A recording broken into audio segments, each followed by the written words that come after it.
Here I am in the middle of a busy street, and that probably makes you pretty nervous.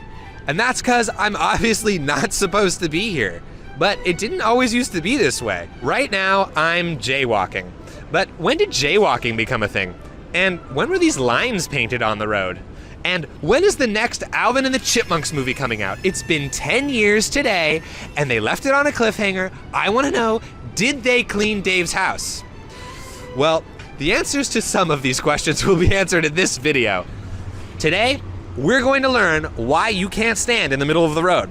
Along the way, we'll meet a 1920s auto dealer and his unpaid intern, crooked LA City Councilman, and a police department on the dole.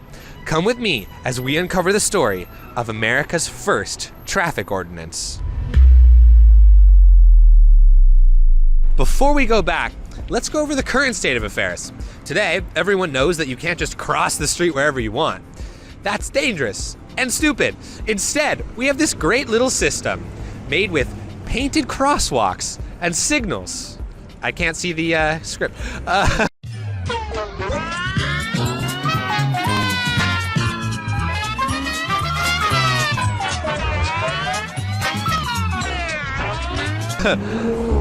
What the frickin' what the? We decided to move to another intersection because the previous one obviously wasn't very safe. To understand how you've been sequestered to using a form of walking guardrails, it's important to look at how America wants to use her roads. In short, roads are for moving cars. As many as possible, in fact. And if you go where you're not explicitly supposed to, you're very likely to get hurt. But say it with me now, this wasn't always the case. Look back at old media, and you'll see the streets are just full of people. Check out these old pictures. There's horse traffic, walkers, street vendors, cyclists, and even kids playing, and they all just meander around each other. In this famous footage of San Francisco from 1906, you can see everyone moving pretty slowly and leisurely across Market Street. When there's a streetcar, people just move out of its path.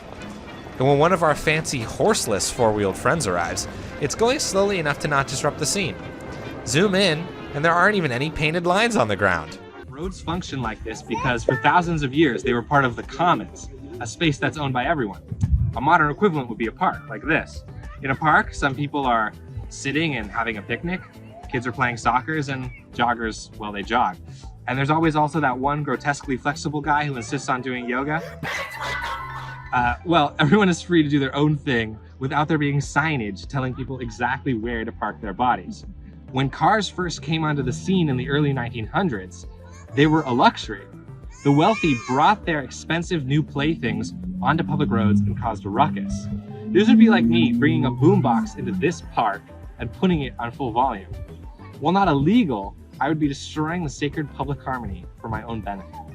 In fact, it's been well documented that until the early 1900s, everyone from judges to municipal engineers to newspaper editors agreed that streets were for everyone, and drivers had to respect everyone else's rights. Indeed, drivers, as people operating a lethal machine, were more responsible than anyone to proceed cautiously. Pedestrians were entitled to the entire street, and cars were a disturbance. But that's not all.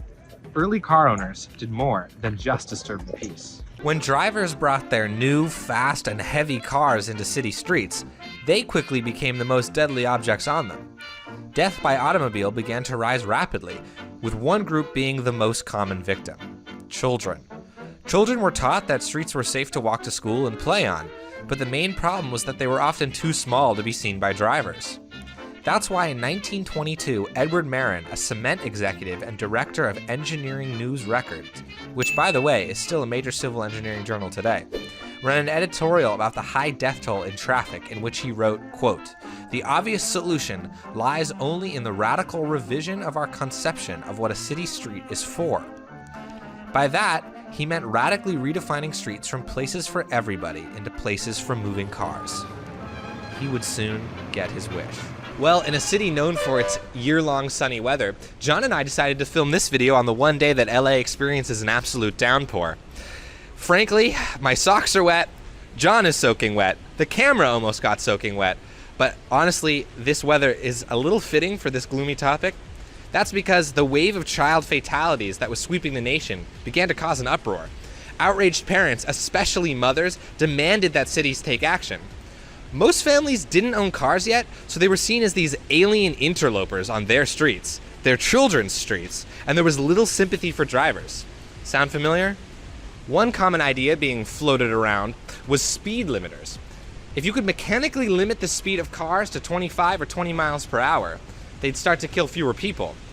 This idea came closest to being law in Cincinnati in 1923. 42,000 people, or 10% of the population, actually petitioned to limit the speed of cars to 25 miles per hour within city limits by putting it on the ballot as a ballot measure.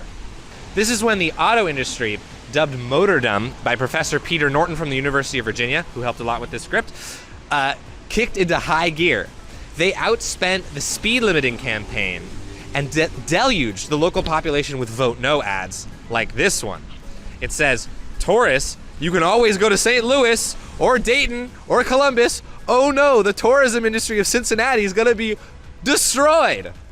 As funny as their ads were, the Vote No campaign ended up winning the vote. This would be the end of speed limiting campaigns across the country. And henceforth, we lived together in harmony. But wait, I didn't tell you where the heck these lines come from, or why you can't just cross the street wherever you want. Well, for that, let me introduce you to a certain Paul Hoffman. Paul owned a car dealership right here in the heart of downtown Los Angeles, and he followed the speed limiter situation over in Cincinnati with interest. As someone who literally made his living from selling cars, you could say that he had a stake in the game. He wondered, why stop at limiters? What about something more proactive? And that is when Paul hatched a plan. It may have gone something like this.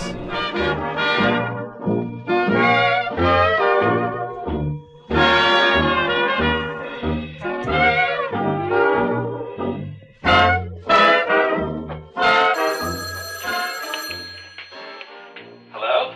Hey, you two-timer. How your studies treating you? Meeting any pretty girls up there? Ah, Mr. Hoffman, how are ya? No, I'm working pretty hard these days. Well, how's this for a proposition, bucko? Today, I want to give you some money. Go on. Mickey, I need you to write a little piece for me. Like an ad in the Times for your car dealership or something? No. Actually, something called a traffic ordinance. I can't say I've heard of one of those. No one has. I sell cars, right? And obviously I want to sell more. Only problem is, a lot of people are looking at our streets and seeing they're filled to the brim with the rank and file. This ordinance would put a stop to that. I'm confused, Mr. Hoffman. How do you plan to remove people from the street? I mean, this is America. People have the right to be there. But the problem is, a lot of my customers are seeing this, seeing our streets, and thinking to themselves, why buy a car? It's probably faster just to walk or take a streetcar. Between you and me, Mickey, they're probably right. So here's what I'm thinking. We, and by we I mean you, write a little piece for the city council and they'll adopt it right quick. And what this little thing is going to say is that anyone who walks in the street is going to be fined $5. No exceptions. The only place you can cross is at marked crossings at the corner of the street. Boston and Minneapolis did something similar like this before the war in 1910, but they didn't even enforce the rules. Can you believe this? And Kansas City, Missouri, implemented an ordinance in 1912 that they called the Jaywalking ordinance. And, oh my gosh, do you remember when they put all those signs up, the 60 signs for no jaywalking on Broadway in downtown 2 years ago? Yeah? Well, the AC did that at their own expense, their own damn dime. And the signs had absolutely no teeth whatsoever. People just ignored them. Remember that? Well, that's what I'm saying, Mr. Hoffman. I can't imagine that you'll ever convince people We're not gonna need convincing, Mickey, that's the thing. We'll run ads. We're gonna write articles. We're gonna even make cartoons. I don't even know, you name it. Saying you're an absolute dunce, a danger even, if you walk in the road, if you jaywalk. You know, why risk it? You could get run over by an automobile. It's plain and simple, right? Don't you want to protect yourself? Don't you want to protect your children, your family? Right? Stay out of the road, and you'll be safe. Bottom line. Mr. Hoffman, I see what you're trying to do here, but roadside fatalities and automobile ownership are directly proportional. Roads aren't dangerous, autos are. Just draft something out for me quickly, alright? To make everything seem official, right? I'll appoint you as some position, traffic consultant at the Los Angeles Traffic Committee. okay? And it'll sound all official, like, don't worry. Something like the Federal Reserve, right? But the thing is, this isn't even gonna be a government agency. And I'll be the chair of the whole thing.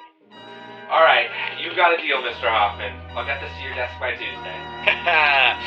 Excellent, amigo. I have nothing but faith in you. That's right, a local car dealer hired an inexperienced grad student, and together they crafted America's first traffic ordinance in the back room of a car dealership on Wilshire. But what did this thing actually say? Well, let me read it to you. Roadways, except at safety zones and crosswalks, are primarily intended for the use of vehicles and streetcars. No person shall stand or walk in a roadway other than in a crosswalk. In any business district, no pedestrian shall cross a roadway other than by a crosswalk. High-speed motor traffic makes the practice, known as jaywalking, almost suicidal. Well, when it was presented to City Council a few months later, it actually failed to launch. Nope, just kidding. We need air to breathe, 2 + 2 is 4, and Mr. Hoffman and Igor got their ordinance passed because, say it with me, motordom always gets its way. Thankfully, that doesn't mean that it actually happened without a fight. Many locals and journalists felt the ordinance was completely absurd. An initial draft of the ordinance would have actually required pedestrians to stick out their right hands to stop traffic, even when crosswalks had the right of way. The press had an absolute field day with this ridiculous idea. Check out this cartoon. Turns out people were doing the Elon long before it was popular with the youths. The LA Times turned this whole argument on its head and actually accused drivers of being J drivers and being the real source of the problem, which of course is correct. Nevertheless, a slightly toned down version of the ordinance passed on January 25th, 1925, 100 years ago today. Well, sorry for the terrible lighting, but we came all the way up here to the top floor of Los Angeles City Hall to visit a former mayor, Mayor George Cryer, who, after City Council passed the traffic ordinance, actually vetoed it because he believed that the streets were for the people. That didn't stop City Council from overturning his veto a week later, but it also didn't stop him from being re-elected mayor only a few months later. And now, here he sits next to this recycling bin and, ironically, a traffic cone. Thanks, Mayor Cryer, for at least trying to save our streets. Anyway, once the ordinance was in place, people began to get arrested for the crime of walking in the road. With so many people unused to the law, you can imagine the absolute hilarity that ensued. Just 35 minutes after the midnight when the law went into effect, America's first jaywalker was arrested. Right here on Broadway between 7th and 8th. Poor Charles Thompson couldn't even pay the $5 fine. So in his honor, people from across the world come to Thompson's Crossing, cross the road, and leave a $5 bill at the foot of his statue. Just kidding. Nobody cares about this stuff as much as me, and there is no statue or sign here. But that won't stop me from jaywalking, just like Thompson did. Extra, extra, read all about it. New jaywalker law confuses thousands. Pedestrians charge the street to overwhelm the cops. Women defy the police. Eleanor Smith, 19 and pretty, is told she'll be spanked by the judge. A woman slaps a copper, and another faints when called a jaywalker. Has to be carted off to the hospital. Extra, extra, letters are sent into the paper arguing for jaywalking. Jaywalking is only way across the street, says one reader. Another woman writes, the traffic cops are hired entirely for the benefit of motor vehicles. They have utter disregard for the rights of pedestrians. If pedestrians have any rights, only 25 cents. Get it fresh while it's hot, folks. Fresh while it's hot. On the first day of arrests, one arrested pedestrian said, quote, "The idea is all wrong. The pedestrian was here long before the motorist, and the few of us that live through it will be here long after they're gone." Professor Peter Norton actually told me something pretty interesting. He's found evidence that the police were told, when it comes to stopping a female jaywalker, don't just arrest and fine them. No. Blow your whistle at them and point so that everyone in the crowds on the sidewalk sees you. And if she still decides to cross the street, go up to her, pick her up, and set her back down on the sidewalk. Because while fines may be effective, there's nothing as effective as public shame. Here we are on top of LA City Hall, overlooking cloudy Los Angeles. And alas, once the ordinance passed, it was too late. In winning this small victory, motordom had won the streets. Once they were cleared of pedestrians, speeds were raised and lines were painted, further solidifying the role of streets as auto arteries rather than communal spaces. Even the streetcars, once the ally of Hoffman, as they didn't want pedestrians slowing down their trains either, came under the axe. Motordom turned against the trains, advocating for buses instead, and helping the rails to be torn out. But that is a story for another video. Once LA had adopted its ordinance, copycat cities across the country began adopting ordinances in short order. Within a few years, pedestrians not crossing at crosswalks has successfully been vilified as jaywalkers. And that's the story of why you can't walk down the middle of the road. Good. All right, that was good? Yeah. All right, yeah, no, just kidding, this isn't our camera. Thanks, man. Okay. Oh, and it appears that Alvin and the Chipmunks are now considered domestic terrorists, so I wouldn't hold out any hope for a new movie anytime soon. Despite that devastating news, I do actually have a hopeful note to end this story. As of January 1st, 2023, jaywalking actually became legal in the entire state of California, thanks to Assembly Bill number 2147, the Freedom to Walk Act. That's just 98 years after Hoffman's original stunt.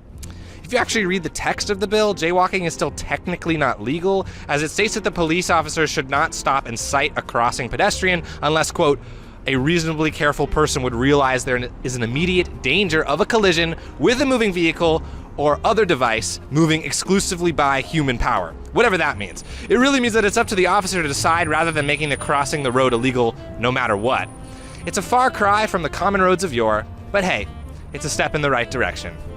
Alrighty folks, remember, every January 25th, pour one out for poor Charles Thompson, the man who dared to cross the road. For now, I'm Sully, this is Sullyville, and thanks so much for tuning in once again. Until next time, stick it to the man and cross the road wherever you damn well please, within reason.